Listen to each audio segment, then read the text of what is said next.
Welcome to પ્રમુખ દર્શન education ચેનલમાં તમારું હાર્દિક સ્વાગત છે। તો આજે આપણે એક નવી વાર્તા સાંભળવાની છે। વાર્તાનું નામ શું છે?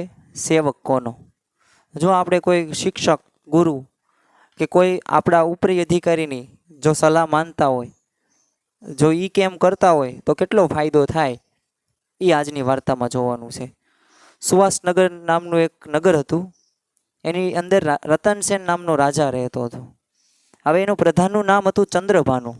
આ ચંદ્રભાનુ પ્રધાન હતો એ બહુ બુદ્ધિશાળી, ચતુર, અને રાજ્યમાં કોઈ પણ પ્રશ્ન બને, પછી ભલે હોય યુદ્ધના કે કોઈ રણનીતિના હોય કે કોઈ પણ કોઈ પણ પ્રશ્નો આવે ને, તો આ બધામાં આ સમાધાન આપતો હતો ચંદ્રભાનુ પ્રધાન।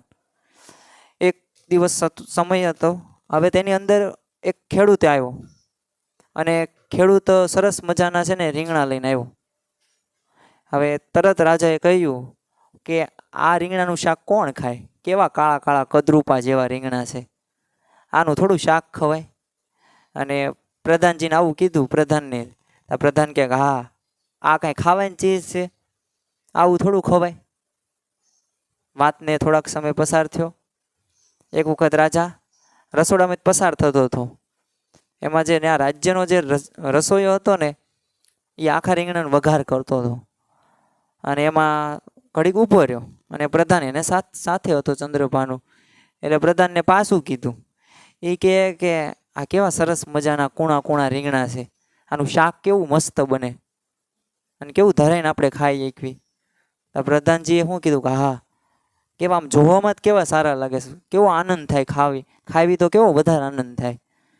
એટલે રાજાને ઓલું છે ને, જે પહેલી વખત જે વાત બની હતી ને કદરૂપા રીંગણાવાળી, એ યાદ આવી। અને એ દિવસની વાત છે ને આ પ્રધાનને કીધું। એ કહે કે હું તારું કઈ રીતના વિશ્વાસ કરું?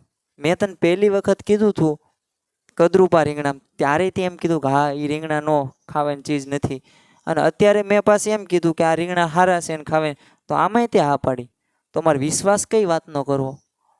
ત્યારે ચંદ્રભાનુ પ્રધાને સ્પષ્ટતા કરી અને વિવેક સાથે, જુઓ, વિવેક અગત્યનું। તમે અવિવેકી વર્તન કરો તો પછી સામે તમે સાચા હોય ને તોય તમે ખોટા ઠરો। આવું તમારી સાથે થયું હશે। તો ત્યારે વિવેકથી શું કીધું કે રાજાજી, હું સેવક કોનો છું? રીંગણાનો છું કે પછી તમારો?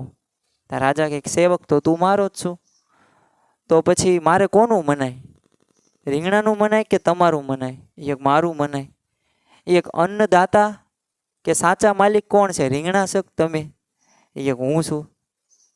તો બસ આવી વ્યવહાર કુશાળો બુદ્ધિ અને એની જવાબ અને જે સેવક ભાવ હતો ને, આ જોઈને રાજા અત્યંત ખુશ થઈ ગયા।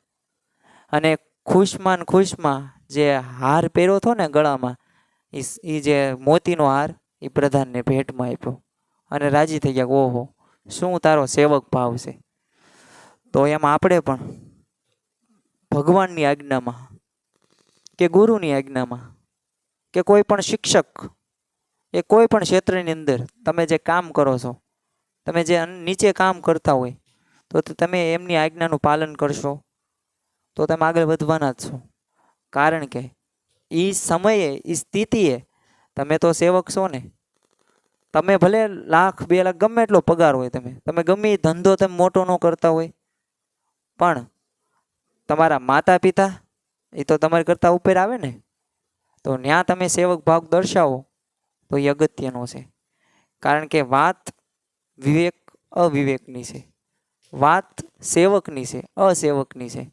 તો આપણે વિચાર કરવાનો છે કે આપણે માતા પિતા પ્રત્યે કેવો ભાવ રાખશું, કેવો આપણે ભાવ રાખશું ગુરુ પ્રત્યે અને ભગવાન પ્રત્યે। તો આ બધી બાબતોને આપણે એક સારમાં કહેવીએ તો એમને ગમે ને એવું આપણે વર્તન કરીએ તો એ સેવક ભાવ આપણો મોટો।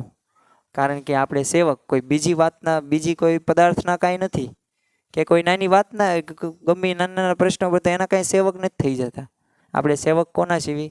ગુરુ, ભગવાન, માતા પિતા, અને આપણને આપણી ઉપરી અધિકારી હોય તેના। તો આજની વાર્તામાં આપણે આટલું જ શીખવાનું છે।